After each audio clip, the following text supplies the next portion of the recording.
AD Mortgage is giving an extra all eligible non-QM. New law name.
Oh, here we are.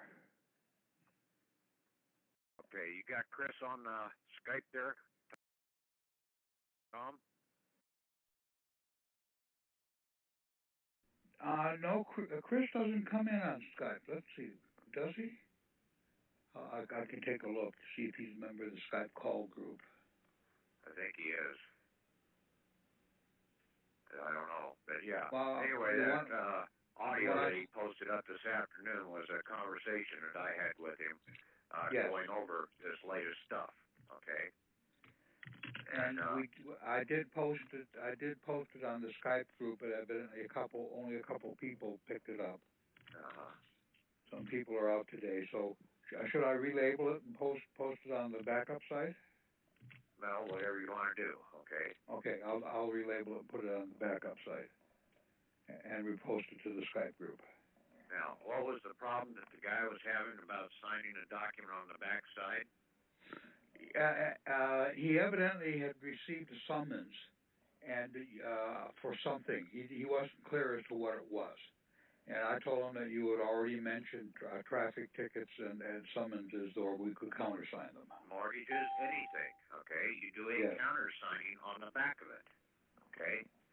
And you order them to do the set-off of it. You are the banker, okay? You're in charge of the equity out here, okay?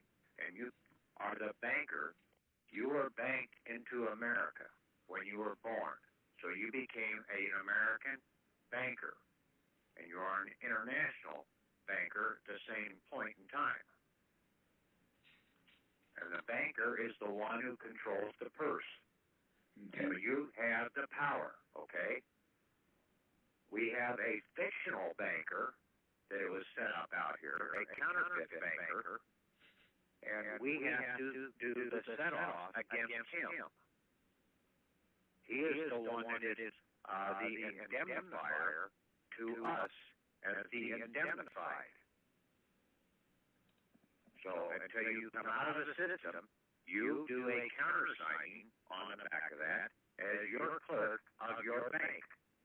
Cashier of the bank. Cashier, clerk, whatever, of your bank, okay? Okay. Read the definitions about cashier and clerk, okay?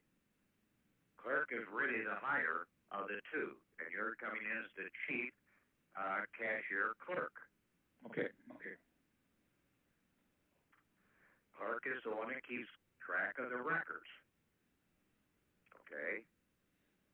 And so, yes, you can do a countersigning on the back of any instrument, and that's what the judges look for. And you have to, on the front side, say, refer to the back side for the countersigning and settlement of this instrument. Hey, Patrick, is our right-hand person, the clerk person, just our name and upper and lower case without the Mr.? No, I put Mr. in front of it, okay? Oh, okay. You want the living person right. showing that you are the master, okay? You're the master banker. Okay. Okay, and then you're going to have your master clerk or your chief clerk. Yeah. Okay.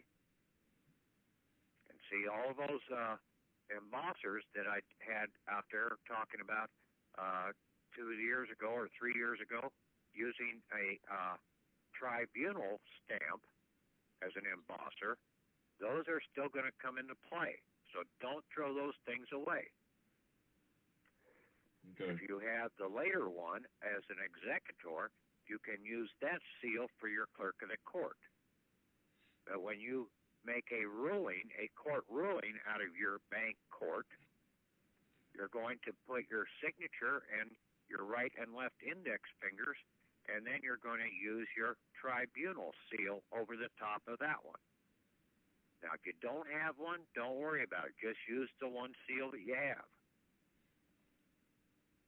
Okay? Right. But see, we have to have a tribunal court ruling.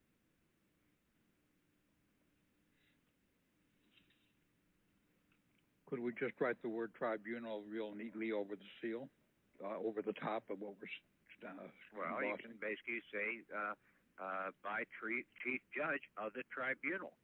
Okay. And then you put your right and left index fingers, so you've got the signature, and then you've got your right and left index fingers, so now you have 3 out of 3. Mm-hmm. Okay? Okay, can you say that over again? That you said the right and the left, and then you have the signature. The That's autograph from the man, or from the spirit of man, okay? Right. To make the motion, okay? Right. See, the spirit or the soul of man is the only one that can cause the signature to be placed upon that. Right. When you do a signing for your fiction, just print his name. You don't need to write it. Okay. See, we were taught how to print in school and how to write in school. We didn't know that there's a big difference between the two. Right. I mean, correct, Okay. yeah.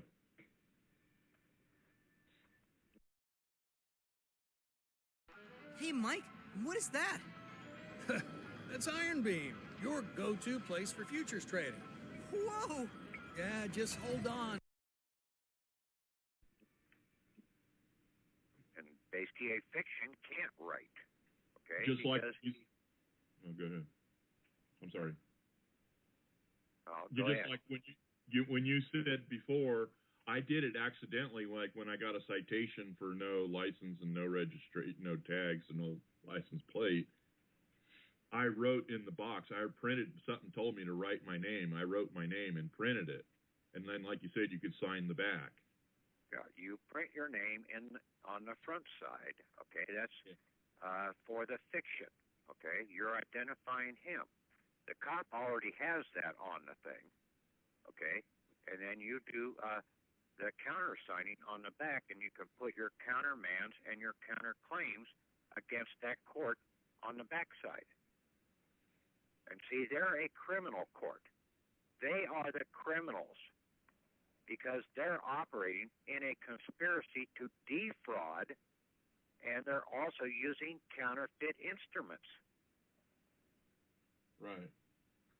So they're the criminal, not you. But they call themselves a criminal court. And so all codes out here, whether they're federal codes or state codes, are basically criminal codes of law.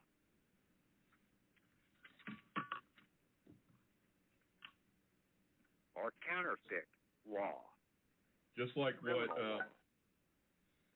David Wynn Miller said, the justice system is run by criminals. Yeah, it's all criminals.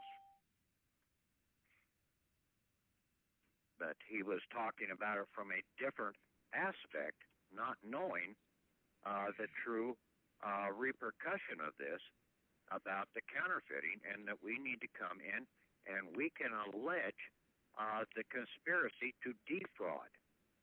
So now you have them on 2 items that you can take them into a civil court action and throw them in jail because they're impersonating a civil office. They are a counterfeit that is impersonating a civil office. And they're trying to cause harm to the living individual and also to the assets of America.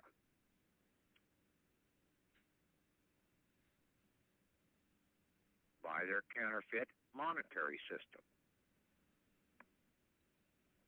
Now, in America, there are 2 banking systems for us. And I tried to reiterate this. We are a private American equity bank court. And we have an American mail bank routing number, and that's our zip code dash our 4-digit box number. Now, whether you have general delivery, I don't care. You put down the general delivery number as your 4-digit number then. You have to go down to the post office and pick up your shit then. But we have a PMB number, and that makes us a private mail bank.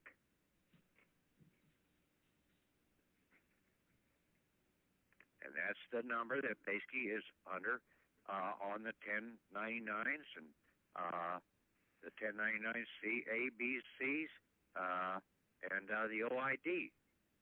That when we are the top dog on those documents, our number is our PMB number, our zip code plus our 4-digit box number. Now that is in the de jure banking system or the post office banking system of America. You have the secondary, the fraudulent banking system known as the postal banking system in America that was put in place in 1871. The follow-up to the 1868 14th Amendment. It didn't go into full effect for the people until basically 1933, when they basically took everybody into a bankruptcy and set up all these bankrupt accounts in our name if we had a certificate of live birth.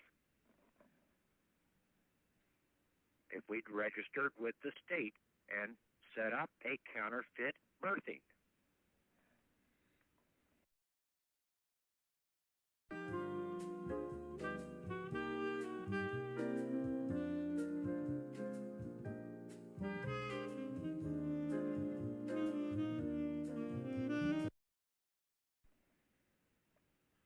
The original birthing was either on the hospital certificate or by your Bible entry. That is your de jure birthing record. Okay. You could have used that and gone and claimed your account when you turned 21.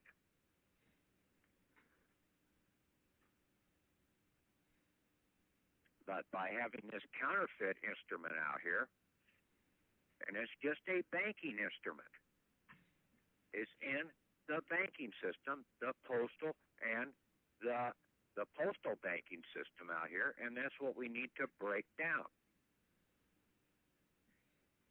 Now, we are the private American International Banker. Well, who is the civil governmental banker? Does anybody know? I heard the call, so I could say. Well, don't. Let somebody else see if they can come up with it that didn't hear the call yet. Right. Anybody out there have an idea? Okay. Is I would it say the really post simple? office. Postmaster General. Okay. Oh, post I was office. going to say postmaster. The Postmaster General is the banker of the civil banker of America. He was not a cabinet position under the president when the Constitution was set up. And all the way up until at least 1871, and I think it was really in 1930s there, that they created the office, the Postmaster General office, as a cabinet under the president. But see, that was for the postal postmaster, not for the postmaster. The postmaster is the banker. And then he cannot be under the president. He has the equity, he has control of the equity for the government. So he can't be under the control of any governmental official. Does that make any sense?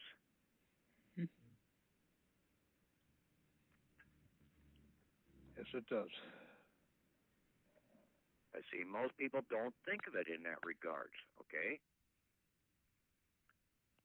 Well, So you told us basically- earlier that the post office existed before the country and the Constitution. Yes. And that was the banker, okay? Benjamin Franklin was the first chief U.S. civil constitutional banker.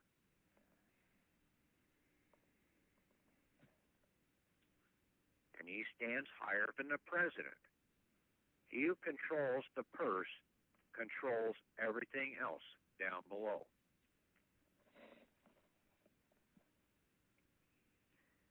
And we have to control our purse because we're living. And we have a court, and we were banked upon the land. When we were birthed, we were banked upon the land. The males were supposed to be the bankers. The females were supposed to be the shores of America, because they were to turn around and shore up the banker or the banks, the home front, the castle.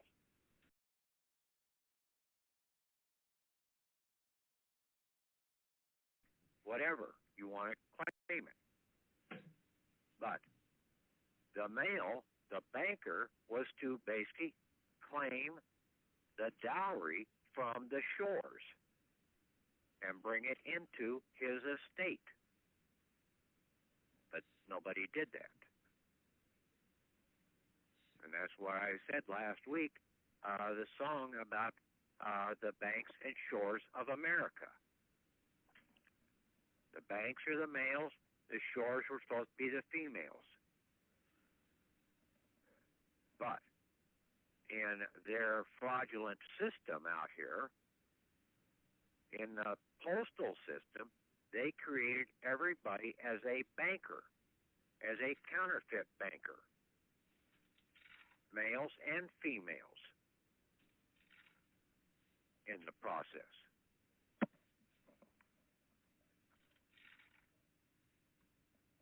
Now, I sent a bunch of stuff out Friday to the Treasurer, Secretary of the Treasury, the Treasurer of the United States, to the IRS Commissioner, to my state Secretary of State, to my state Attorney General, to the Federal Attorney General, and to my state Treasurer.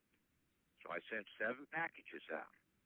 I got 3 more ready to go out. I was going to try and have them out yesterday.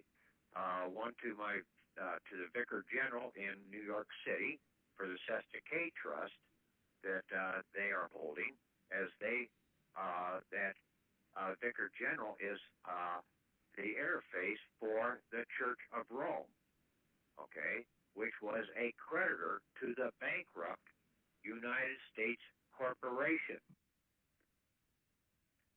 And basically, when they got us, we signed on, then we became an add-on into the bankruptcy, giving the collateral out there for the bankruptcy of the United States Corporation.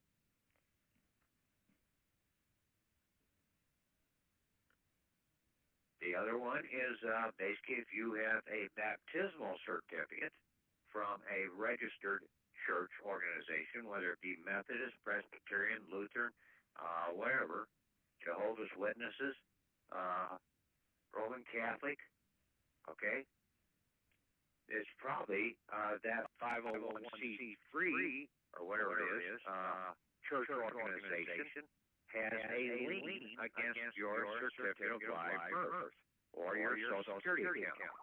So they have set up a religious Cesta K Trust against you, okay? So you have to put a claim in for that baptism, because that was a counterfeit baptism. You were baptized in blood when you were born. This baptism in water is a counterfeit baptism. It hasn't washed away shit. Okay? It's all a fraud, a religious fraud. The baptism that Jesus was talking about was the baptism of knowledge that John the Baptist gave him. Because as soon as the knowledge was given to Jesus, then basically John the Baptist lost his head because he sold the beans.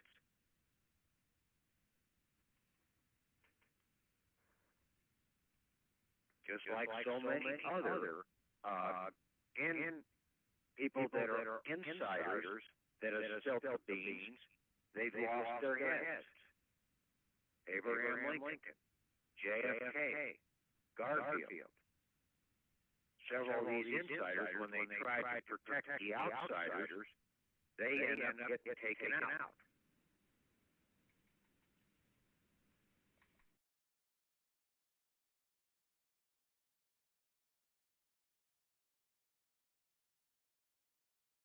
The gold is real, but so is the danger. Come on, baby. That'll do nicely. No. $1.18? Holy cow! That's insane! That's even bigger! Yes. Dude, we're hitting a gold mine out here. I'm glad I started mining right here.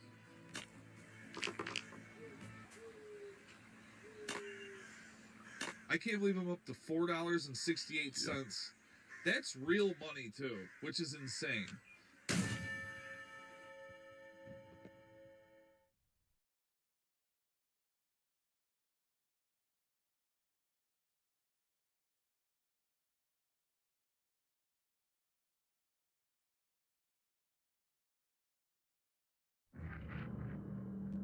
This game, you're not ready for it.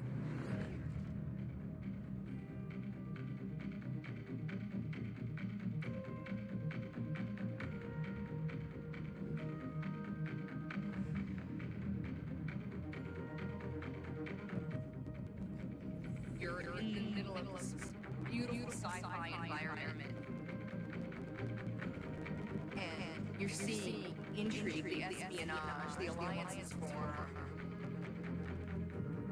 The power that shifts around. It's amazing to watch.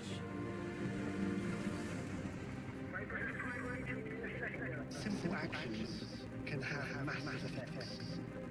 You can cooperate with people, compete with them, make friendships, deceive them, betray them.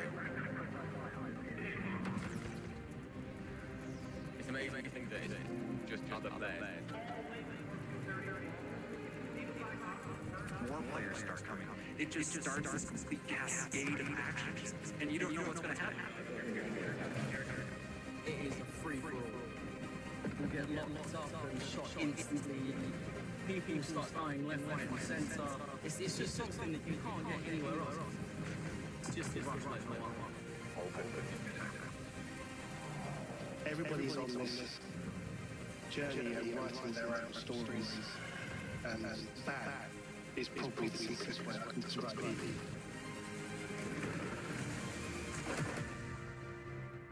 Things continue to change and evolve. It's awesome. I love it. Part of Eve.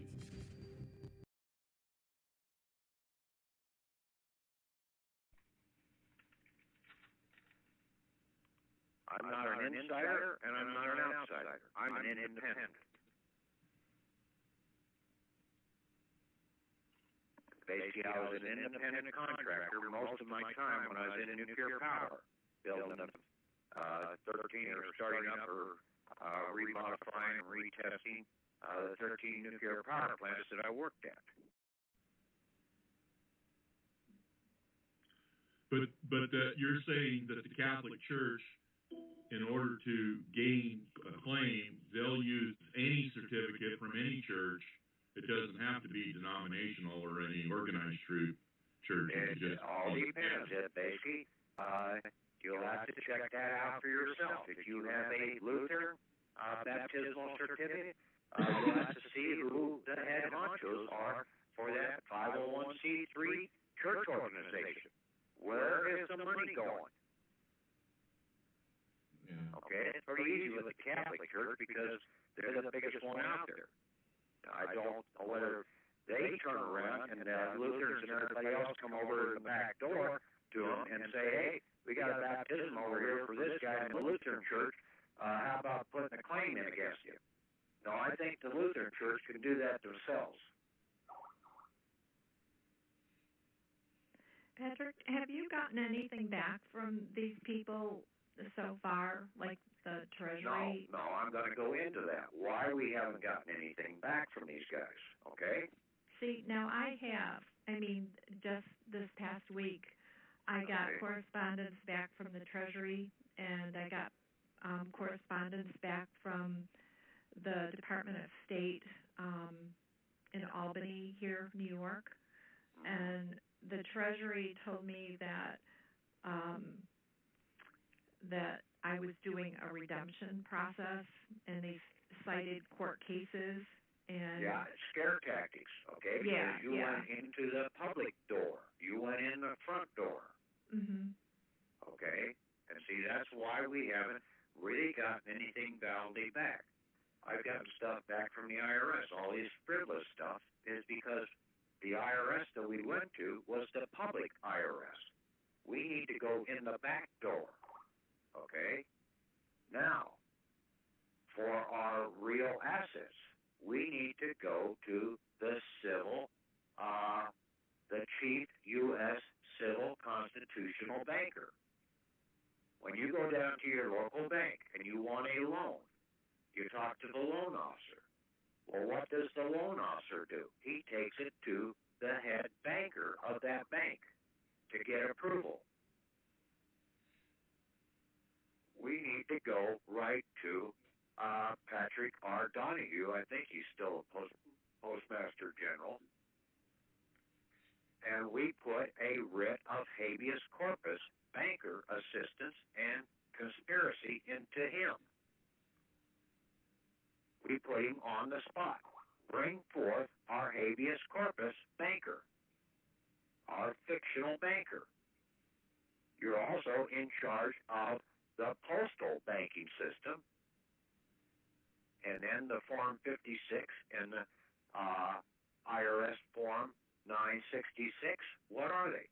They are Treasury equity banking forms. They're just banking forms. They're not taxing forms. They're really banking forms.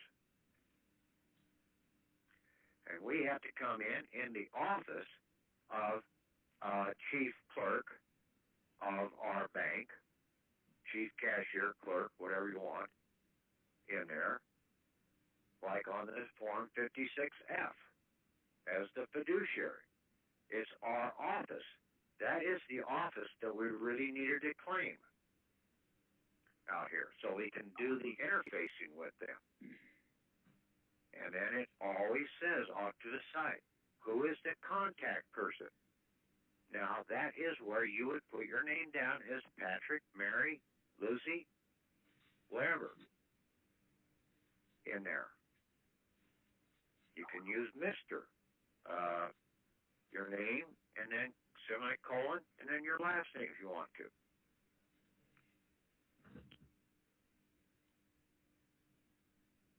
And basically you put down either of a Social Security account, they should have your estate EIN out here for that Form 56F. And then down below, after you put your clerk of the court's address in as the fiduciary, then it comes down and says something about a parent organization. Well, that would be your foreign grantor trust on that form.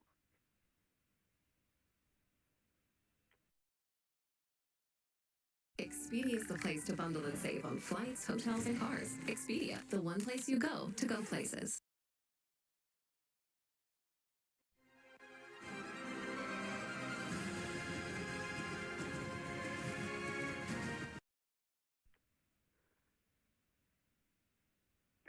would sign it down below as the clerk of the court. And you would sign Mr., in my case, Mr. Patrick, semicolon, Devine. Or just Mr. Patrick Devine. My chief judge is Mr. Patrick, semicolon, Devine. And my clerk is just going to be Mr. Patrick Devine. Yeah, try to make a sort of a separation between the two different individuals.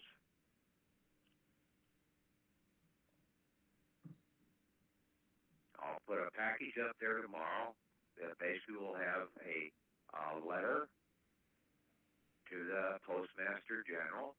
It will have a fax to the Postmaster General. It will have my second court case that I had up here to basically assign this writ of habeas corpus to the Postmaster General. And then the writ itself, and I'll have the Form 56 template up there and the Form 966 form template up there. Great. I'll put those all in a zip package, addressed Postmaster General package. Should we still continue with our court cases with the Treasury and the state and the? You can, okay. Yeah. This one is the biggie, okay. Okay. This one should bring immediate results, okay, because now we're going after the Postmaster General as he is the chief U.S. U.S. civil banker. And U.S. stands for United States of America. U.S. stands for the corporate counterfeit government. And then, where do you get your passports? Post office.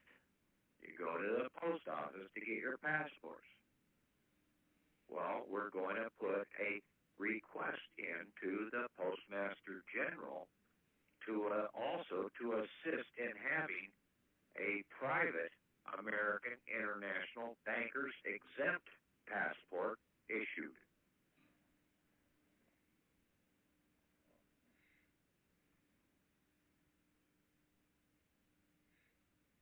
Yeah, we're not going to be able to stand in line like everybody else from now on.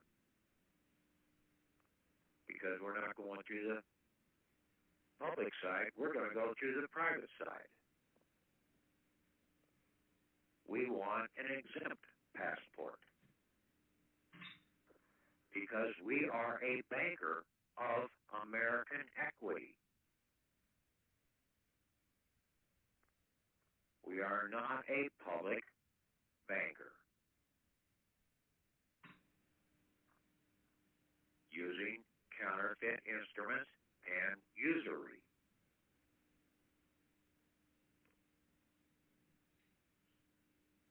And then when you go from one banker to another banker, this is in international banking law, it is 3 days.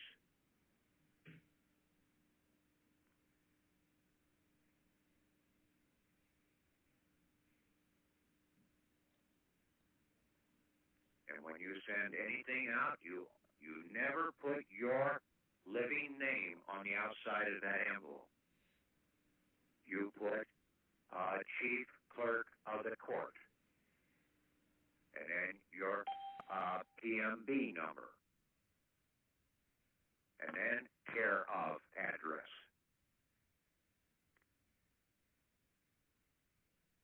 And then down below, if depending on what you're doing, you can put a court order or a bank, American bank order, banking order. On the envelope itself. On the envelope itself. Okay. And then just send it out by regular mail, because as soon as you put the stamp on it and drop it into the post office, now it has been officially delivered. It's in the mail.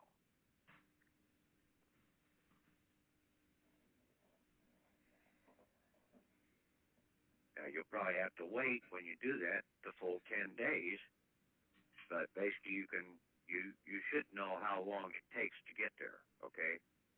2 to 3 days to get to most of these places by regular mail.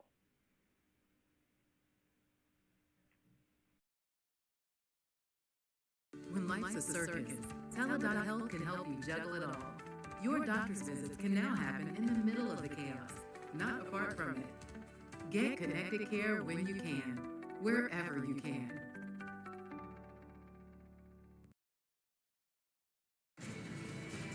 Assassin's Creed Black Flag is back. Experience it in a whole new light, with the Caribbean more breathtaking than ever. Engage in epic naval battles. Parkour through cities and jungles. Strike your enemies with deadly precision and uncover new stories. Raise the Black Flag once again. Assassin's Creed Black Flag Resynced. Available on July 9th.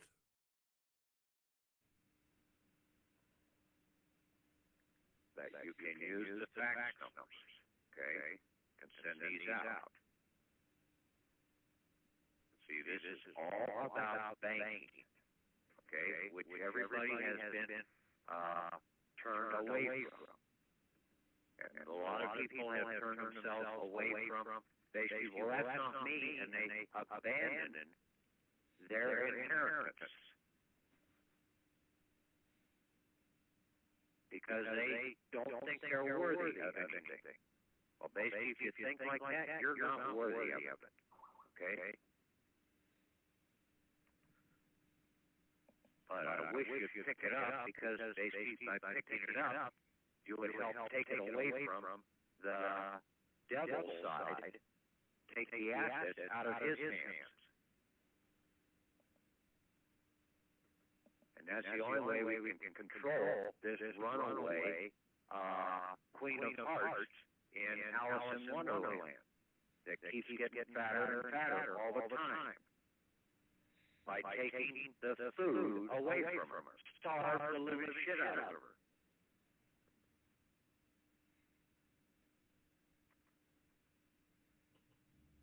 Then we can control her.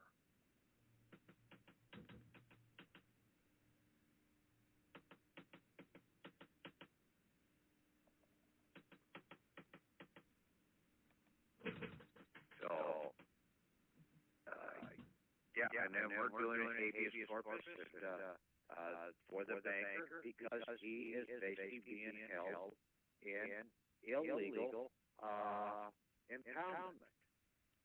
Okay? What the hell do I call it?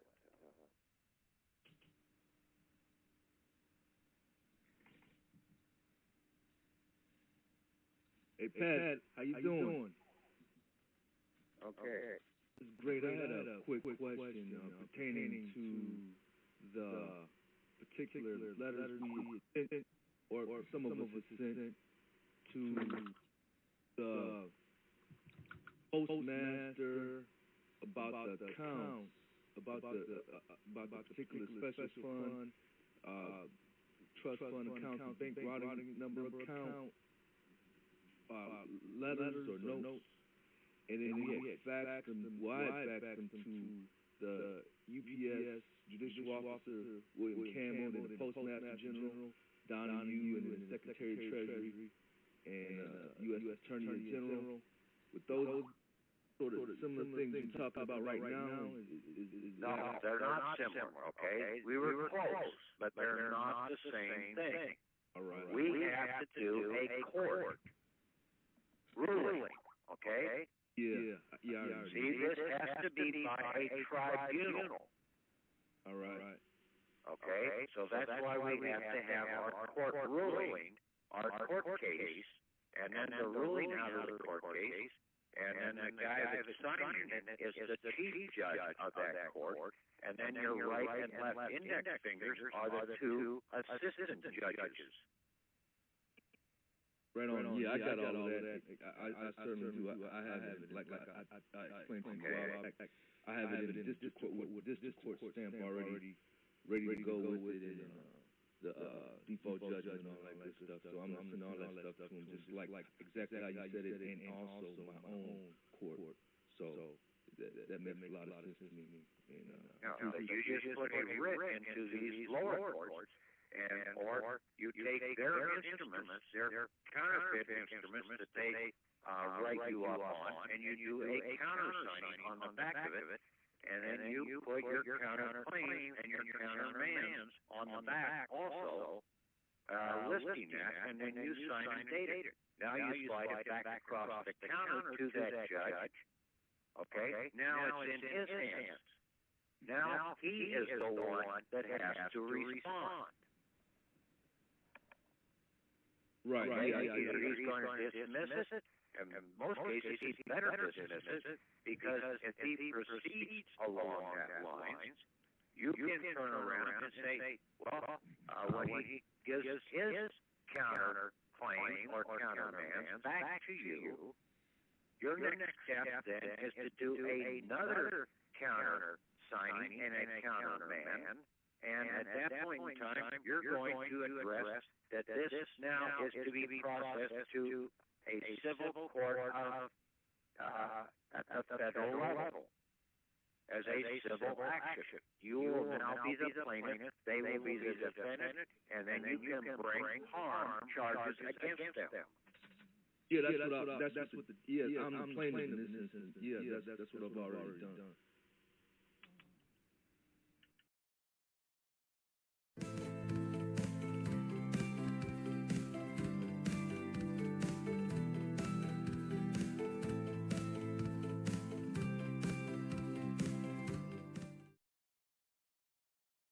Every time you rip a slab pack, Arena Club makes you an instant offer for your card based on its market value. That's right, no guessing, no waiting.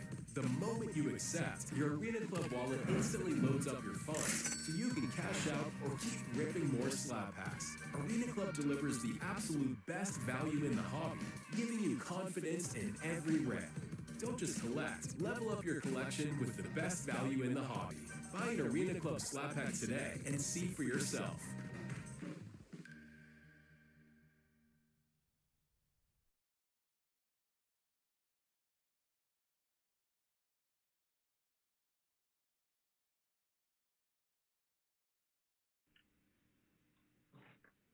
So right now it's just turning into the banker, and yeah, you need to get your court case, your private court done. Right. Exactly. Okay.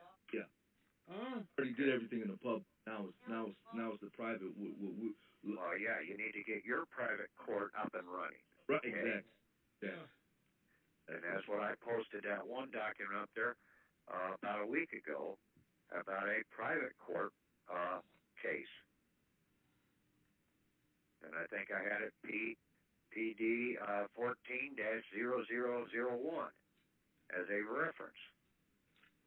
Okay, and then I basically highlighted the different things on there. Okay, and then all the different groups that were on there that we need to go to. But I forgot the one key component, which was the Postmaster General, because we really need to go to the banker of the civil government. Yes. Because the banker has to approve it. And I've talked to several people out here that, yeah, you go in and get your loan. You go to the loan officer. But he can't approve it. It has to be approved by the banker, the head guy of that bank. Right, CEO, right, yeah. Yeah, the banker, not the president. You can have vice presidents and presidents in there, but you have to have the one who has the real authority in that bank. And the counterfeit treasurer is not going to take it to the right person. We have to do it. We have to get to the banker, okay? We never addressed that this has to be processed up to the banker. The treasurer is just a treasurer. The Secretary of Treasury is just a damn nitwit. Secretary, a right. Governmental nitwit. The Secretary of the State, the Attorney General. They all work for the banker. He is the head AMF out here.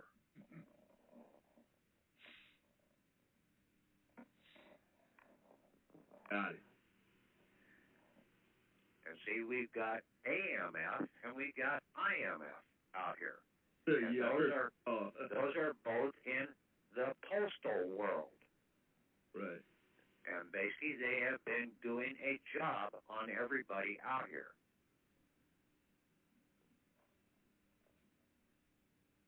So when they're embezzling funds through, say, a court case, are they really coming from the Postmaster General ultimately? No. They are writing counterfeit instruments in the postal system. Oh. Yeah, they're operating like a public independent bank. Okay. Yeah. See, they've all got their own EINs and everything out here. Mhm. So, yeah. So it's a little scam. Yeah, it's all a scam. And see, we can combat it when we know this is about the conspiracy to defraud not only us, but the American nation out here. And then also that they are using counterfeit instruments. And both of those carry jail time in a civil court action. And then you can also go after them in their private capacity if they persist to cause you harm. So you take out their civil liability protection, and then you can also go after their private and throw them in jail as a private individual who has caused harm.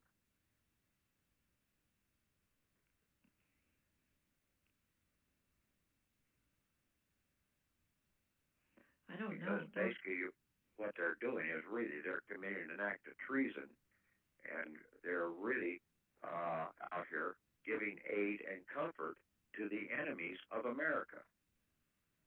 And that is treason. That is a hanging offense.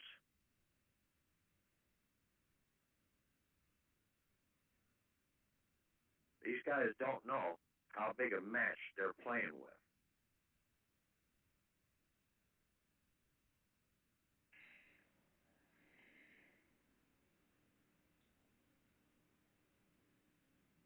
But see, everybody out here is so damn cowed down, dumbed down, and scared of their own damn shadow that they're afraid to stand up anymore. No, Patrick, they have this whole game rigged.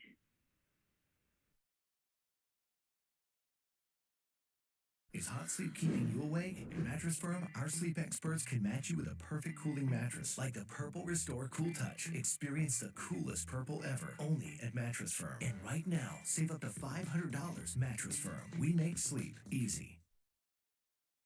After a car accident in Georgia, one of the first worries is the same for almost everyone.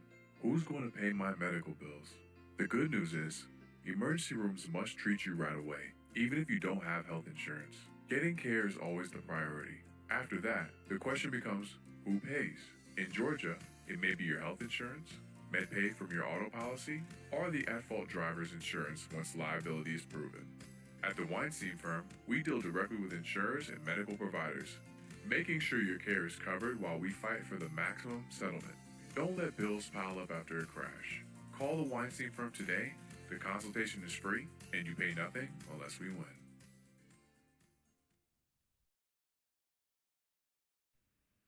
For their benefit. What's that? I said they have this whole game rigged for their benefit. Yes, but once you find out the rules of the game, basically you can pull the house of cards out from underneath them. And they come falling down just like, what was that egg that sat on the fence? Humpty Dumpty. Yeah. A little choir going here. But then aren't they so powerful and have so much money that that's where the death threats come from? And they think they have money, but basically it's all fraud. It's all debt. It's a fiction.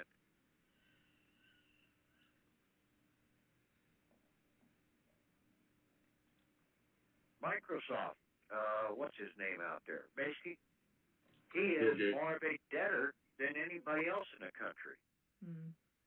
Because all the assets that he has is all counterfeit.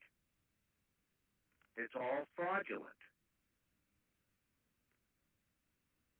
And then they use all this trademark and trade copyright and everything else, which is another fraudulent system. Okay? You write a book. You get paid for the book. Okay? You're done. What's all this shit about continually getting returns on that book after that? Wait a minute. You got paid for your services. It's over and done with. What do they call it? The nuclear power plant, when I got completed my job, I completed my job. It was over and done with. What do they call it? Residuals? Royalties. See, that's what they try and do in the counterfeit world out here. To try and put a claim against that, against copyright, and against all this other bullshit.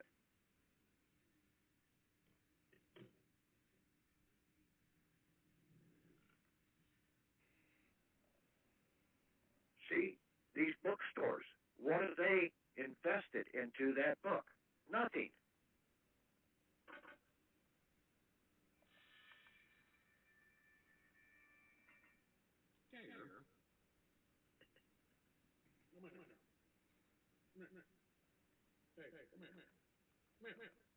Now, when they print it out and they pay the printer for that copy of that book, but to have royalties and everything else turn around and come back in, that is injustice.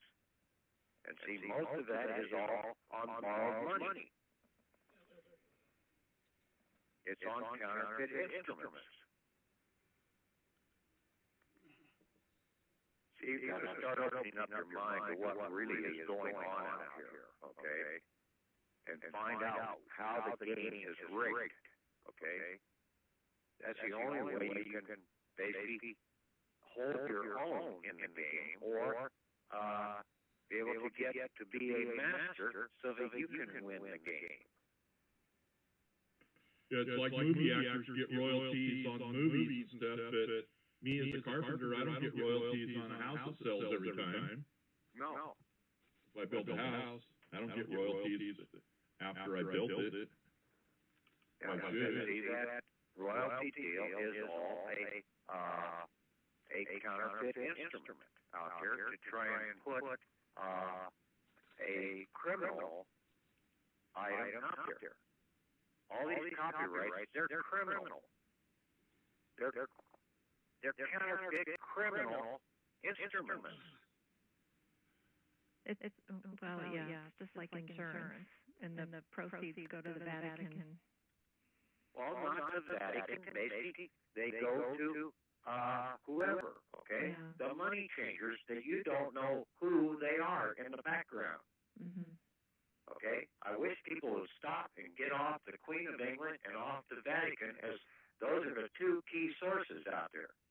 No, they're minions compared to the real puppeteers in the background that you don't know a damn thing about.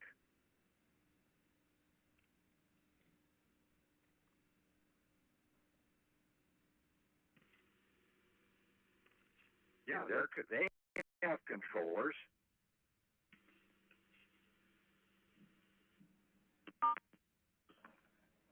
Yeah, the Queen has to bow to the Mayor of London when she goes and visits the city where the bankers are. I didn't understand that, Tom. What'd you say? When the Queen goes to the city of London, she actually has to ask permission and bow to the Lord Mayor of London before she can enter the city. Right. Yeah, she's just a minion. The bankers are the ones that control the purse strings, but see, they're counterfeit bankers. I have a friend with benefits. 5% cashback rewards on gas, groceries, and internet. Credit One Bank for what's ahead. Backyard adventures should feel like fun. Your stomach calls. Not like a battle of mosquitoes. Done already? Yeah, mosquitoes were everywhere. Sorry, buddy. That's where Northwest comes in. With family-friendly mosquito control, we make it easy to enjoy your yard again, protecting the moments that matter most. Thank you so very much. Glad we could help. Because at Northwest, the only visitor you'll want to see is the mouse.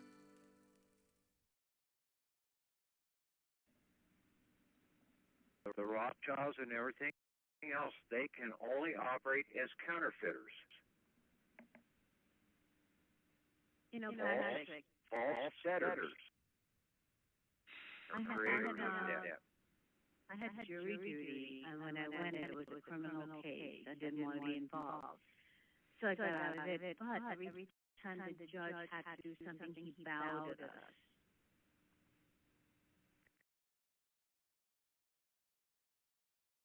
Yes, he has to acknowledge that you are superior to him, and basically you didn't see that he was doing that. Yeah, he did it really fast, and then he also said, you know, it is your duty to serve on the jury. He said it like, you know, like you said, duty means slave. Yeah, but basically, you're obligated only to serve. This is about a jury duty. Down there and get it. Huh? Hey, wrong in. Yeah, it was. I mean, I'm not on it anymore, but I got out of it. Yeah, but basically, you can recluse yourself from that jury because you are not the one that is supposed to be on that jury panel, okay? Because that's a criminal, and basically, you're not a criminal. Yeah, I'm not one of the peers. Yeah, well, you're not a fiction, and basically the licenses and everything are issued for the fictions.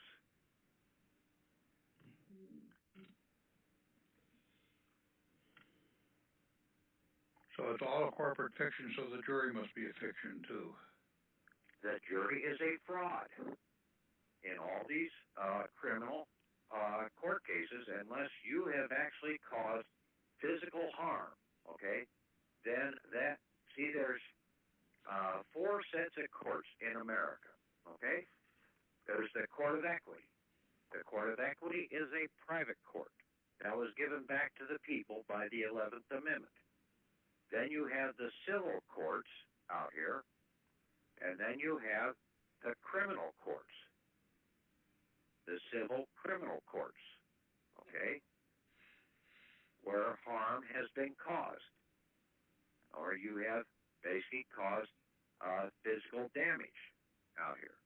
Now, all the other courts out here that are impersonating the civil office, but they all use codes of law,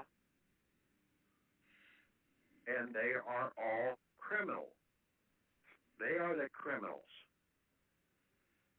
See, they're a criminal by impersonating a civil office. Okay. Is that the administrative? Well, whatever they want to call themselves, you're still going in there like on a traffic ticket. Yeah, how come it's called a criminal charge? How come all these extra charges on the damn traffic ticket? Yeah. You got a speeding ticket there, okay? So basically the fine for a speeding ticket is this much. Then you have the court fee, and then you have, there's 2 other fees that are normally on a ticket. Just a second, I think I got one sitting here.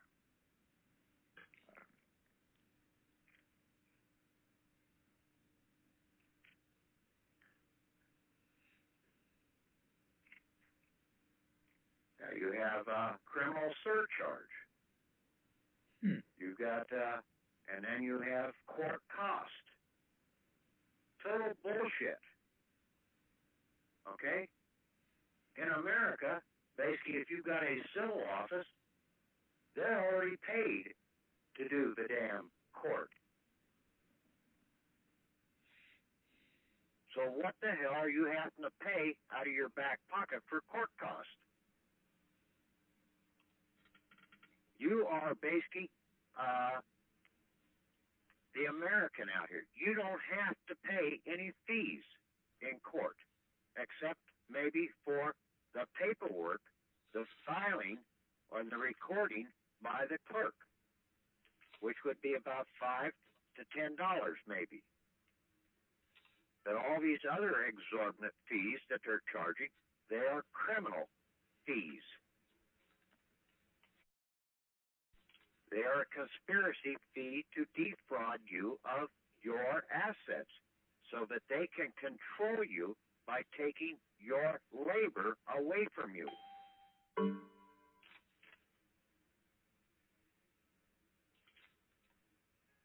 You understand that? Yes. Mm-hmm.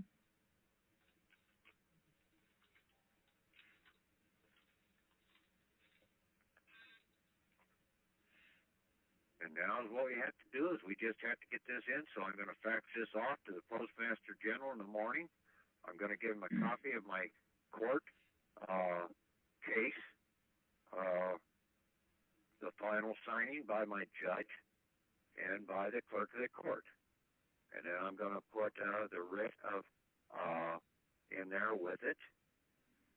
And then also my Form 966 for the dissolution and liquidation of that postal banker. And then also my Form 56F to where I am the fiduciary over that as the clerk of the court. And then I'm also going to put a copy of my American affidavit in there of who I am. And then I'll send a copy of that out by mail also after I send the fax out. So they now have a hard copy for their records also that basically, per their system, they have to accept the facts, especially when it is a banking. And see, when you put something out there, it is now an official record. Because of who we are now. Yes. When you basically come in and you sign that you have delivered that by fax, and you have put it in the mail. You have, and then you sign it as the clerk of the court, having done that. Now that officially stands. Okay. So we put a certificate of service on the bottom of our document. Well, yes, and that's what I had on. I thought I posted that up on the site there. Okay. That goes on the writ.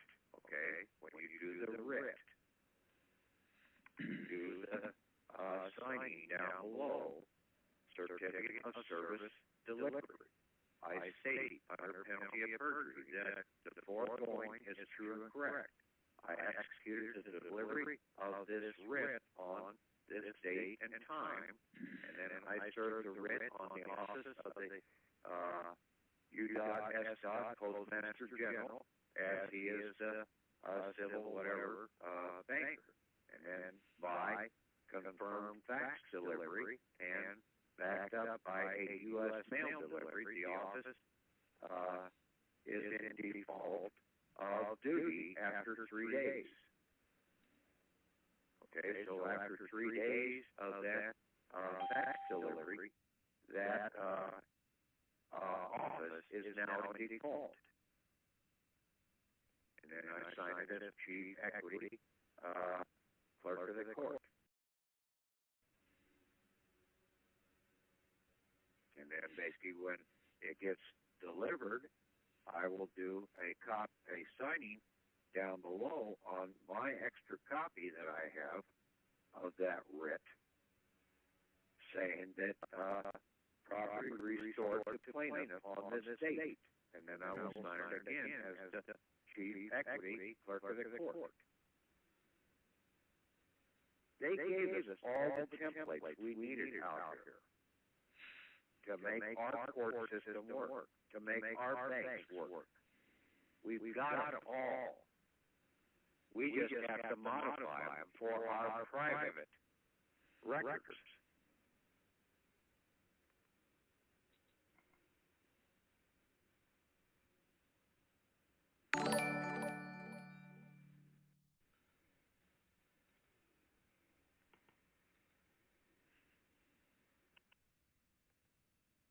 Okay, any questions? I was thinking of that we're issuing a judgment. I was wondering whether I should file a motion with my court as the beginning of the case. And of course, the motion would just be a sort of paraphrase of what the judgment would be. And then that would more closely emulate what their court process is. Have you read the court document that I posted up there, Tom? Yes, but I should probably go back and reread it. You need to go back and read it again, okay? Okay. Probably doing what I just suggested. Yes, it's all right in there, okay? Okay.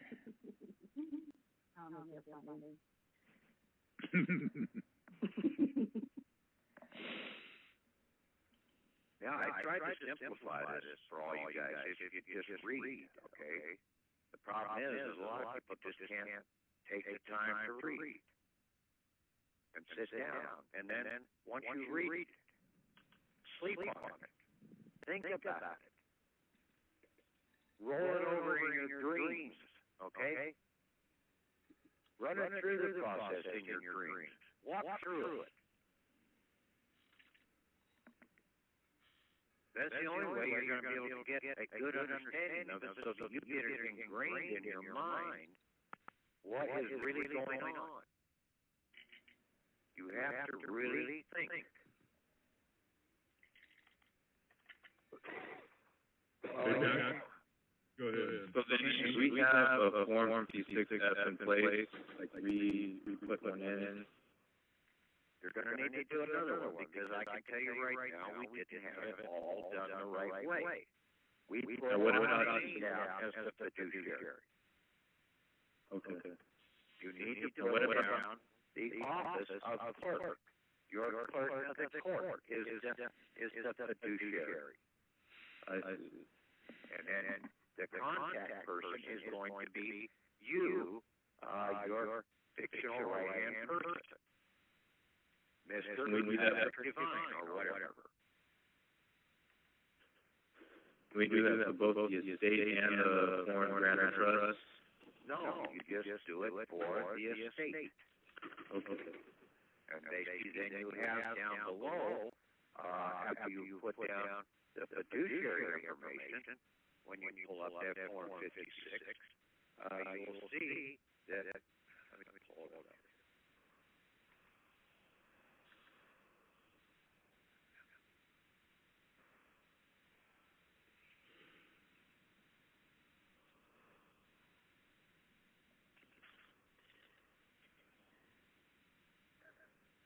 Okay, you have the name of the person to whom you are acting as shown on the tax return. Okay? Yes. Now that says the name of the person who is shown on the tax return. Now, it does not say anything about where the address is, but it says address of financial institution. While the office, the address is care of the office of the Secretary of Treasury, 1500 Pennsylvania Avenue, Northwest. Okay. Washington, D.C., zip code 202200001. Okay. And that's the financial institution. That is the address of the financial institution. Okay, because that's where your counterfeit banker is located. Institutionalized. He is out there in the penitentiary. He is under a false or a illegal confinement. He is illegally confined. Okay? In the local system. Now you come down, and then in Block 9, it talks about fiduciary's name. Well, the fiduciary is going to be the chief equity clerk of Private American International Equity Bank Corp. Okay. And then you put down your PMB number, and then care of your street address, and then your city and state. Then without? You go down a little, use without or just city and state? Just put down city and state. Okay. You just put CO in front of the address. Okay, that makes the separation right there. You have your PMB number up there for your private bank, bail bank. Okay. Then you come down and you are both the conservator and the receiver over that. You're acting as a fiduciary in both capacities. And then check his box as financial institution or was a member of a consolidated return and complete lines 16 to 21. So next you come down and basically you put in your foreign grantor trust because that is now going to be the parent of that fictional one up above. And this is on the 56F, not the 56, or it's on the 56F, yes. Okay. Now, one more question with that. Remember we were doing the TDF 9022.1 report of foreign bank. Are we still engaging with that right now? Okay. Okay. You just have to have these two forms, the 56F and the 966 form, and then you send those in to the IRS commissioner, and you can send them into the Secretary of Treasury and to the treasurer, but you also need to get this into the hands of the banker, the chief banker of America, who is so he should receive copies of those as well. So he should receive copies of those as well. Yes. Okay. Who did you say that was? He's got to know the account numbers. Yes. Okay. Who would that be, though? Who would the chief banker be? The Postmaster General. Oh, okay. Donahue. I think he's still the Postmaster General anyway. That's what it looks like. But we don't address it to the United States Postal Service. We address it to the Post Office. You address it to the Postmaster General. Okay. Whatever address he has there. Okay. Well, the one I googled says is that name, United States Postal Service, 475 Longpont Plaza, Southwest Washington, D.C. Yes. 20260-0010. Yeah. His office is also the office of Chief U.S. Civil Constitutional Banker. That is the name that nobody knows him by. But that is his true title. He is the Banker of America. Because he's the postmaster in the government. So he's the civil constitutional banker.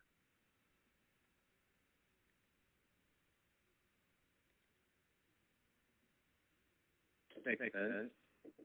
Yeah. Because Benjamin Franklin was the one who was the banker that was when they went over to Europe, the Treaty of Paris, he was the one who did the whole banking arrangements with the gold. Yeah. That was under the Articles of Confederation and everything, initially. Patrick, it confuses me a bit because it's like you've got to send one form to one place. No, you just basically you just need to get it into the Postmaster General. Forget all the other places, okay? If you can't handle, get it into the Postmaster General, okay? If you can't keep up with whatever else I've done there, with the other 25 people I sent this thing off to, you don't need to. The prime one you need to get it into is the Postmaster General. But you have to understand what I'm saying. So you're going to have to wait till tomorrow to read my court case and my documents that I put up there on the file. Okay. Okay? Mm-hmm. But for anything else, you ought to be able to start getting a grasp on this countersigning of instruments. You have to start knowing how to be a private banker. You also need to know how to be... What? Like essentially that's what the Pope is. That's how he exercises all his... I don't want to hear anything about the Pope, okay? I'm talking about us over here. The fucking Pope is over on the fucking other side of the world, okay? So don't even bring his damn name up. He's a damn fraud to begin with, okay? You just piss me off. You just piss me off when people bring shit like that into stuff that I'm trying to explain to you how to operate here in America. Okay? I'm sorry I get pissed off about this, but I do. No, absolutely okay. I understand. Yeah. I was just trying to draw a correlation. Let's stick to the subject. I don't want to argue anything more about this, okay? You need to go to the Postmaster General, okay? But you need to know how to operate a bank. All the banking forms are out there. Because when you come out of this system, you're going to be a private banker. You have to know how to operate as a private banker to cover your ass. Or else you'll screw up and basically they will run all over you. Okay? You also have to know how to operate a store. Because you are the store owner. You are the trader in that store, in the private. And you're dealing with all these public nitwits out in front of the counter.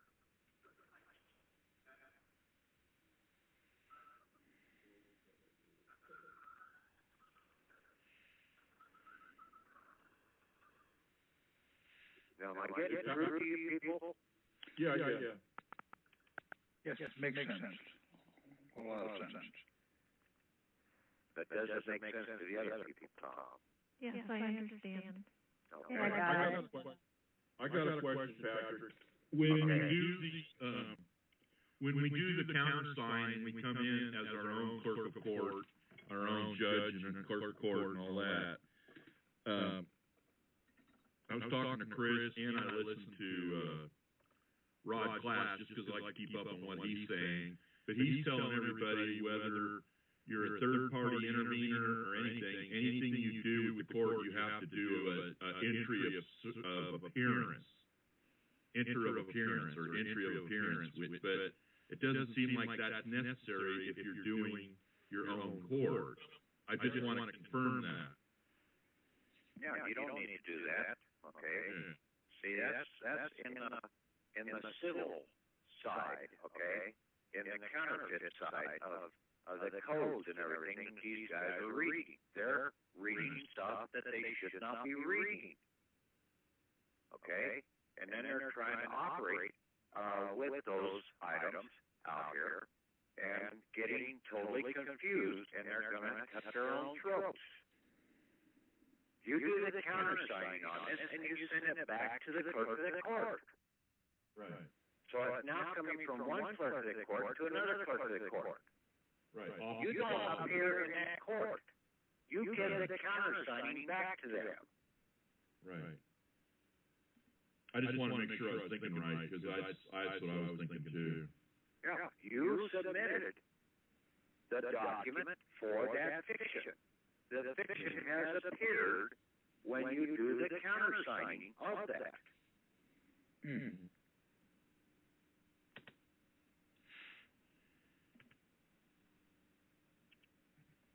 Okay, good. Yeah, the living man is supposed to be in that damn court. Right, I never want to go there.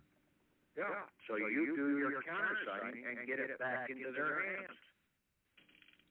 Like all this fraudulent shit that comes from the IRS. You turn around, you do a countersigning, and basically turn around and give them an affidavit and say, kiss my ever-loving ass. I don't want to hear from you guys again. You're all counterfeits. Right. You send me anything else, and I will press charges of slander and harm against you.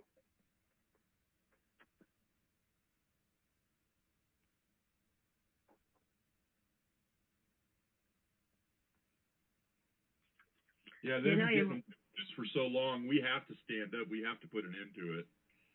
Yeah, I mean that's just what is it? Almost a dozen countries now. After Iceland did it, now about a dozen other countries are starting to come after the bankers and the governments out here that have been messing over the people with their fraudulent counterfeit money systems.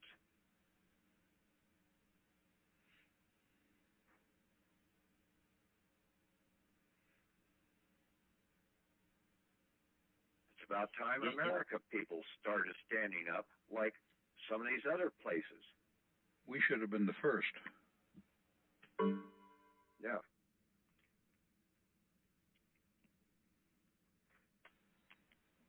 We've been fleeced so bad, there's no more wool to cut. Yeah, because basically people got so ingrained in the patriot movement out here to follow nitwits that were trying to fight the wrong system because they really didn't know who they were, and everybody followed right along with them. You needed to step back and say, hey, I don't think this guy really has his shit together. Well, California broke off from Keith Livingway's the United States of America General Post Office and all that shit. We got kicked out because we didn't go along with him. And McBride and those guys. I know who McBride was. He kind of went back to, he became a general postmaster for the Catholic Church or something. And that was all fraud. Yeah, that was all fraud. I think he's in trouble. Yeah, isn't he in the slammer right now? I don't know. But see, everything we've been doing, okay, all this stuff that I've done has been from a private equity standpoint, okay? And we had every right to do the bills of exchange and everything that we did. Now, they never honored any of it, okay, out here, but they could not come back after us and charge us with anything because it was our right as a private banker to do those instruments. We just didn't identify ourselves as that, though, then. We didn't have the proper understanding and basically go after this, and we didn't have any assets in our private bank because all of our assets are being held over under the counterfeit banker. Yeah.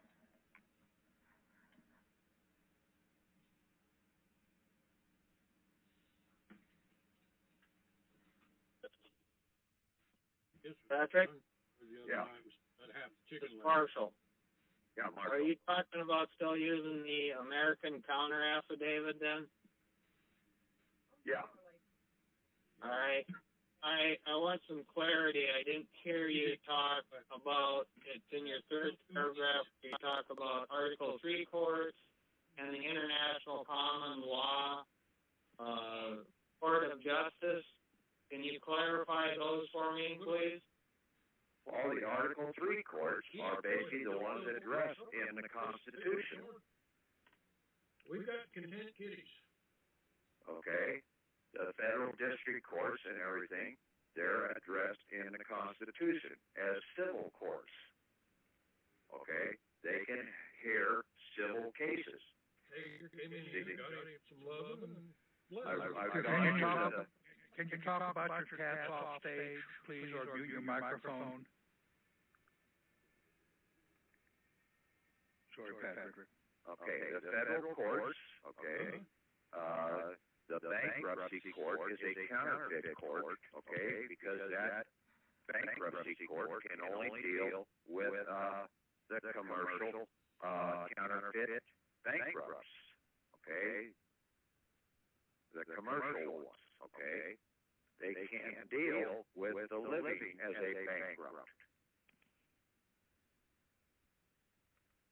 And basically, I stood them down, and I tried to go in to bankruptcy and use equity in bankruptcy. They cannot adjudicate it.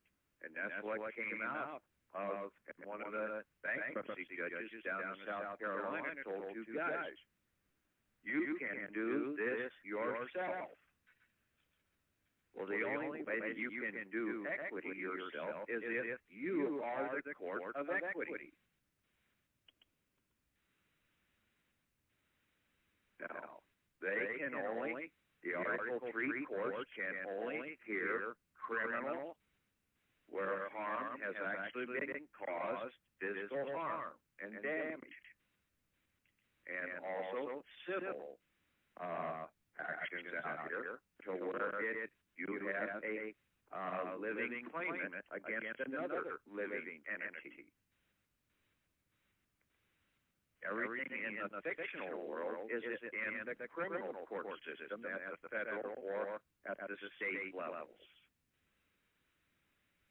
The Supreme Court cannot hear equity cases. The Court of Claims cannot hear equity cases. Okay? Only our court can hear equity cases. I'm glad you figured that out, because that's a major boulder right there. Yeah, sure is. See, I kept getting all these responses back from these courts. We do not have jurisdiction. We do not have jurisdiction. Yes, they do not have jurisdiction over equity. But I didn't see it as that. At the time when I was getting all those responses back. Now I do. And basically you'll see that there is no, if you go to the U.S. Marshals website, they only talk about civil and criminal on the website. They never address equity, but it's got to be there. They have to, when they're called upon, they have to enforce our court of equity charges, our writs of equity. But they never bring that up because it's all in the private.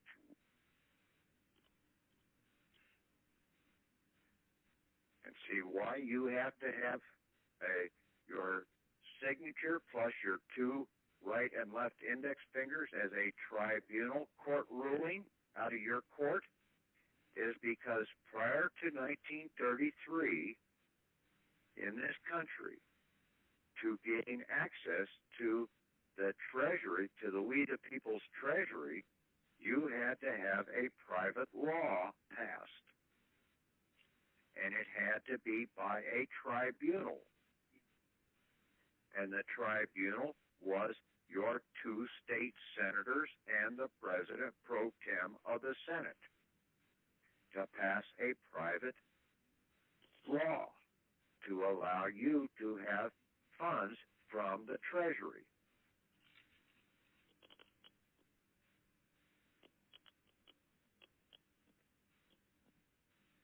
And you can find that in the statutes at large if you look there. Is that called a court of tribunal, or is that just called judges of tribunal? Well, that's basically, they have to be a tribunal ruling to pass a private law. And the private law was a bill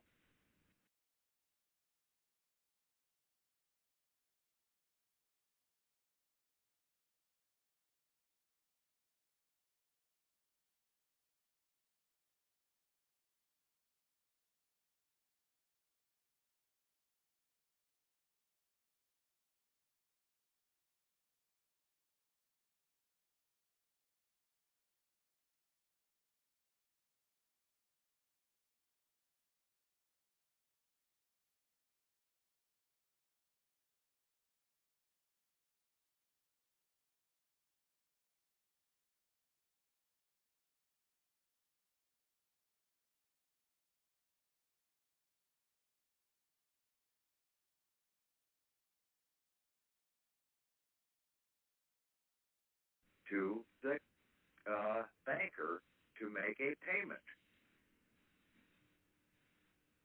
See, a law goes out as a bill. Yeah. Okay? So it's really passing a private bill in the scenario. That private law is really a private bill.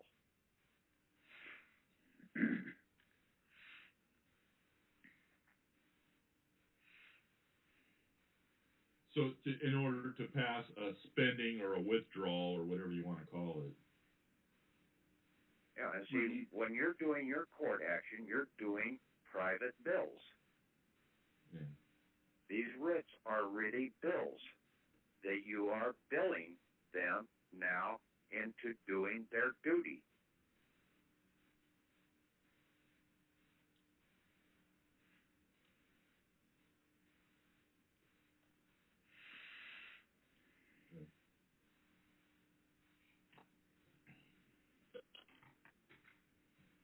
So where would the international common law come into that then, Patrick? Finish off Well, with the that. international common law is a court of last resort that was created in 2012.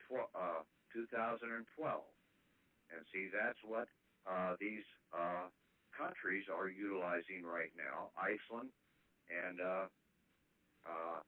Ireland was one of the last ones to that I know about. There might be another one or two that have filed into that court now by the people of their country to basically go after the bankers in the country, like the Federal Reserve and the other ones, and then the postal governmental system out here. And they took them in, they're taking them into this common law, international common law court. Okay, thank you. That makes sense. Now, one last question on the affidavit. On the bottom, you do have a line drawn across there, and you got countersigning on the bottom. Is that supposed to be on the back, or does it stay on the front where you have it? I'm not sure which one you're looking at, okay? Doesn't it say C? Doesn't it say C? I know I posted one up there, and I don't know whether it's the same one that whether I posted my latest copy up there or not, okay? I have not seen any changes on the site, so on the Yahoo group, that's what I'm going by. Yeah. But I'm asking, is that countersigning supposed to be on the back of the document? No, it'd be down below. The clerk of the court is doing the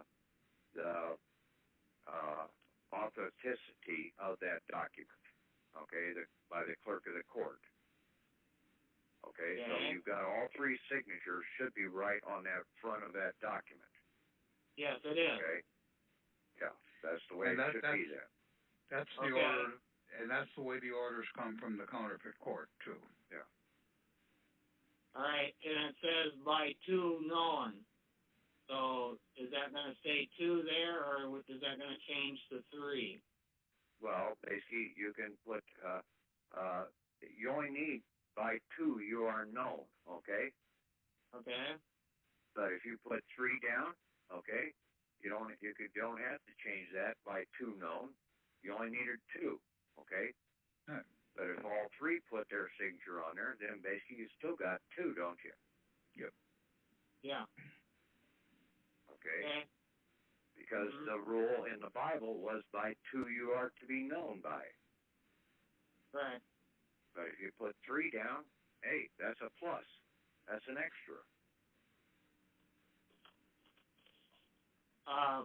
One other thing I've been talking around, since it gets a little bit confusing, changing the names and stuff, I was thinking about using the clerk of a court as my first initial, my middle name, and then my last name. Would that be too confusing? So that I go. I would use the banker's name as Mr. Patrick. In my case, Mr. Patrick semicolon Divine. Okay. That's going to be the banker. He's also going to be the chief judge. Okay, he's the chief banker and he's the chief judge. Okay, that makes sense. Now, the clerk of the court is going to be my right-hand person, and he's just going to be Mr. Patrick Divine without the semicolon. Okay. And then we're doing away with the fictional person, so we don't have to worry about him too much longer anyway. Okay. And the clerk gives his thumbprint, or is the thumbprint? Does the clerk give his thumbprint, or is the thumbprint for the stamp? You put the thumbprint, the right hand, the right thumbprint with the clerk of the court. If you're signing left-handed, you could use your left thumbprint. Okay. I don't give a shit. But you just make it as one, okay? He is not a tribunal. Right. But if you do have just a tribunal stamp, don't worry about it. Use that stamp for sealing both of them, okay? I told people before, okay? To do an embossing stamp, it's your embosser, okay? You can have a dead chicken on that damn stamp for all I give a shit. It's yours. It's in the private. Now, if you claim that, that is your free will to claim that. And your free will is free. It's no longer a controlled will like all these nitwits that are running around out here under a controlled will. They don't have free will. They only think they have free will. And that's what that movie, The Adjustment Bureau, tried to point out very explicitly. That 99% of the people in the country are running around being controlled by the Bureau. They really are not with free will.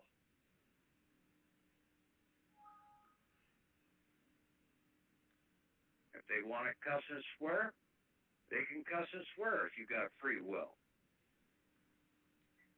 But otherwise, you're afraid of your own damn shadow that you're going to upset somebody, and now you've just lost your free will because you might offend somebody.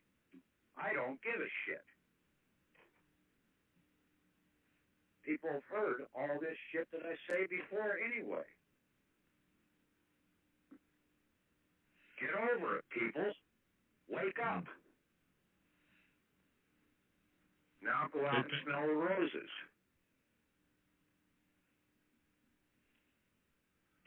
Patrick, I was talking to Chris yesterday, and he said, "Did you do your living will, or did you do a will for yourself yet?" And I said, "No." And he says, "Well, you have to express your will in order to be a living person, or being a living man." And I don't know if that's necessary. I mean, my will is private. I could have that. I don't need to share that with anybody. No, it's a private will, and basically it is all by your thoughts. You choose your choices. That is your will. Yeah. Okay? And you don't need to put that all down, and you keep that in the private. Your emotions are your will coming in as your free will of choice to basically terminate this fictional entity out here. See, the fiction has no will.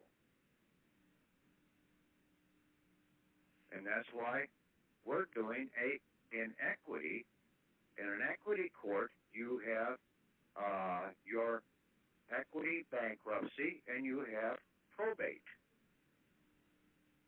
And you're doing a probating of the wills in that equity court. The only problem is, you're the only one that has a free will. So now your free will stands against no will at all. So guess what? You win hands down. You're the only one with a valid will. The defendant has no will, so he has no claim. Pretty simple. We've got really the simplest court out here. Yeah, you said that in your document, your termination affidavit termination. Yeah. Yeah, and that first court document that I posted up there, I tried to explain that pretty explicitly.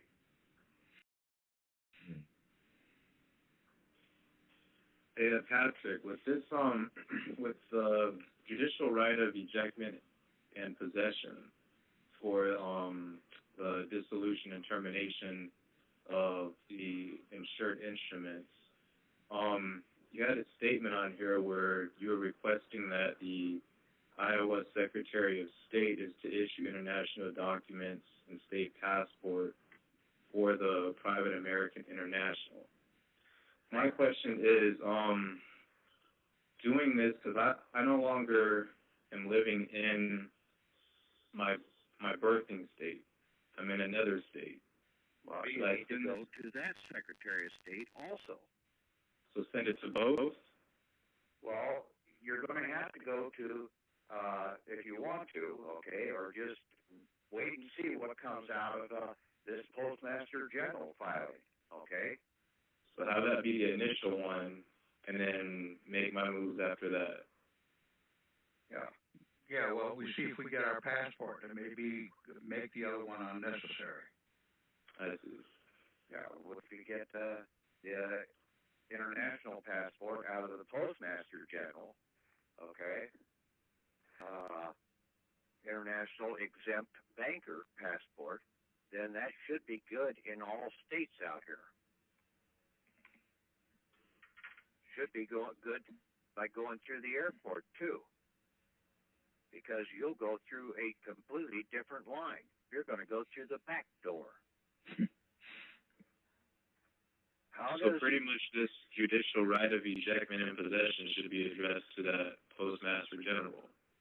Well, I'm making it a writ of habeas corpus, banker, assistant, and conspiracy. Okay. That's my writ that I'm going to be sending into the Postmaster General. Because basically, we need to have our corpus, our fictional postal banker, his corpus and accounts brought forward. So we're asking for the assistance of that civil banker to bring that forward. Nice. And then we're also claiming that it is under a conspiracy.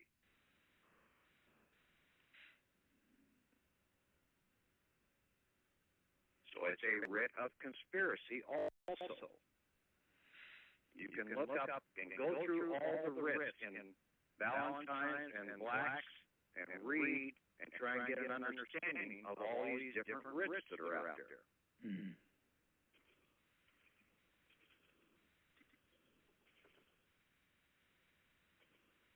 Thank you. You got the capability of using all of these things because you're now a court.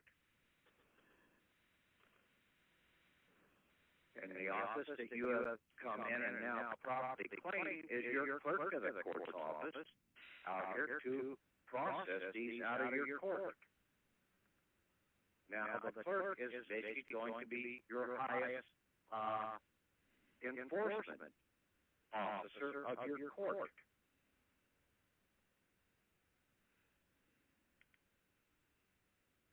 Does not the clerk of the court order the U.S. Marshals and all the other entities out there to do certain things?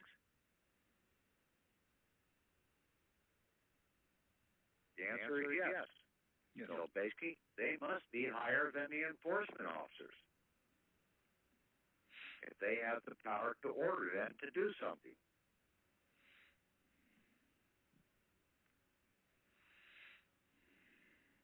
The judge just lays out the orders, but the one who instigates the orders is the clerk.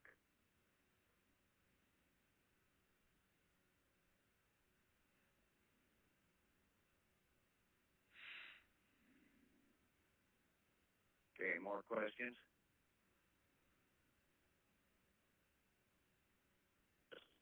You're going to be posting these on the Yahoo site then, Patrick? Yeah, I'll try and post it up as a zip file tomorrow.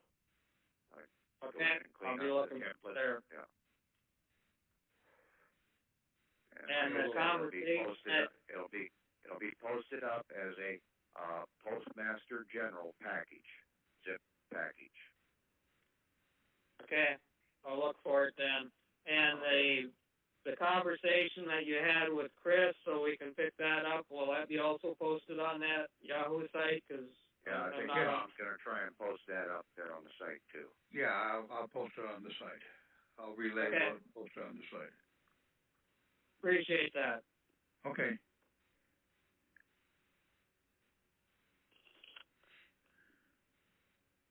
Any other questions? What's the score of the game? There's a game. What's the score? Well, the Seattle Seahawks won. 43-8. 43-8. Yeah. Hey Patrick, you know what's funny? I called in to get a request for cancellation of my voter's registration. So they had to send me a form to fill out to send it back to them. And the envelope, Los Angeles County Registrar, Recorder/County Clerk. It's funny how they all of them always have Recorder and County Clerk. But the guy is Dean C. Logan. He's a Registrar, Recorder, County Clerk. And they ask you a reason why you want to cancel it. Counterfeit. Now they have non-citizen, out of country, etc. So I wanted to put something funny in there. The reason why I want to cancel my voter's registration. Well, I just put, basically took what I had in that court document, and I cut and pasted that out, and I sent what I had under going to the Secretary of State with my driver's license, with my identification license number, and my vehicle title, and my voter registration, and my certificate of live birth documents. I submitted all those into the Secretary of State and told them to basically terminate and liquidate those accounts. Also on that piece of paper that I have to send back in, I'm countersigning the back of it. Okay. Just for fun. Yeah. And but when we do this and see, in most cases, we're not going to get the true enforcement until we have mailed those things in. Okay. Now, and this is where I got going with Chris yesterday. Okay, when I was trying to explain certain things out here, that the highest law enforcement agency out here in the country, if it involves the mail, the highest enforcement law agency out there is the postmaster or the postal inspector. Okay? He trumps the U.S. Marshals, the Secret Service, the CID, all of them, because you do not mess with the mail. And see, back in Abraham Lincoln's time, okay, there was another item that basically nobody saw in the statutes at large, and that was the setting up of the safety deposit boxes out here. Well, those safety deposit boxes that they were really talking about was in the post office system. So that now you can go down and you can purchase a safety deposit box at the post office back in Lincoln's time. And then you had your general delivery box that most of the people were getting their mail at in the post office. And see, Lincoln got killed before they brought the postal system into play, which was in 1871.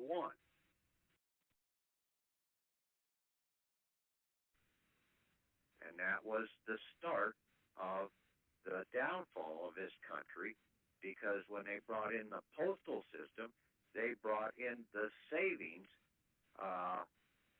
system into the post office, into the banking system, using usury, using interest.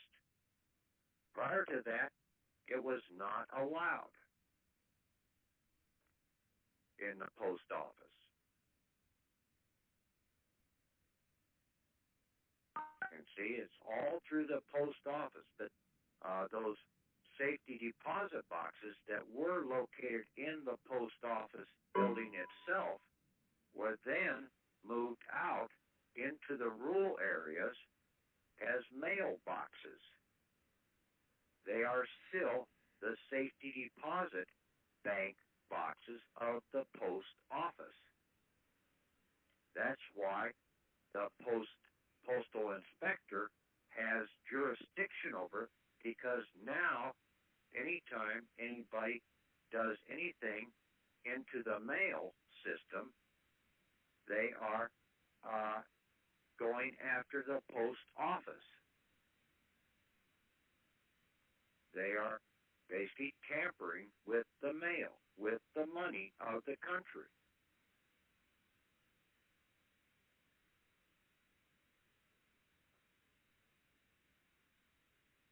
See, so many people get wrapped up and they don't have a broad retrospect, peripheral vision to look at more than just one item at a time.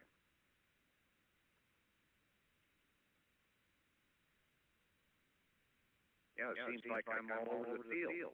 Well, basically there's about 20 different things I've got to be looking at to try and pull this all together.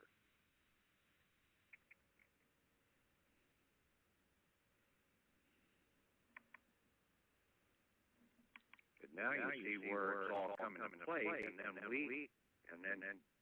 had to bring it, continually bringing it forward to upgrade the banking system in the country to give us a PMB number, our own individual, instead of general delivery box number.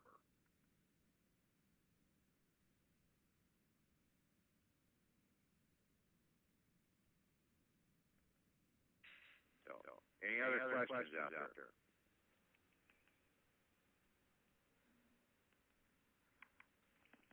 Any more, guys? I thought you we'll have more after we look at your documents, Patrick. What's that? I think we'll have more after we look at what you post in the zip file. Well, probably not. Okay, you ought to be able to sit down and look them over, and basically, I tried to simplify them down to the bare minimum to where you should be able to understand them. And like I said, in some cases, you probably need to sleep on it. Think about it yourself. Okay? Think about it logically. Okay? Does this make sense? If it don't, then throw it away. No, I meant that once we look at it, that there might be some clarification needed to be done, but thanks. Okay. Yeah, you should be able to clarify yourself, okay? I've been trying to get you to start thinking outside the box, so now you should be able to start thinking outside the box on your own. You should be able to start answering your own questions.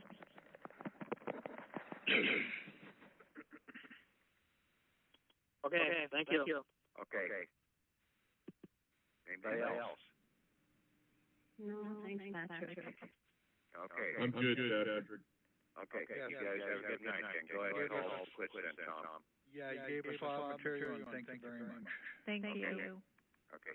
Bye now. Later. Bye. Night.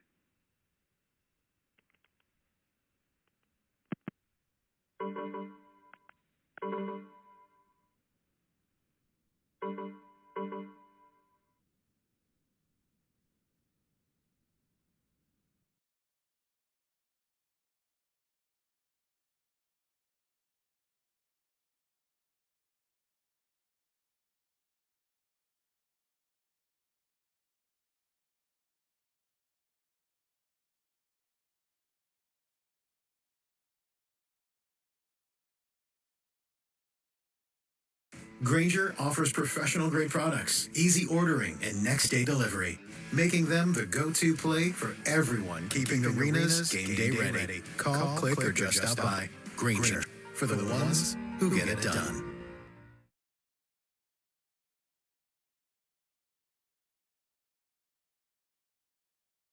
The credit card I stole was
you.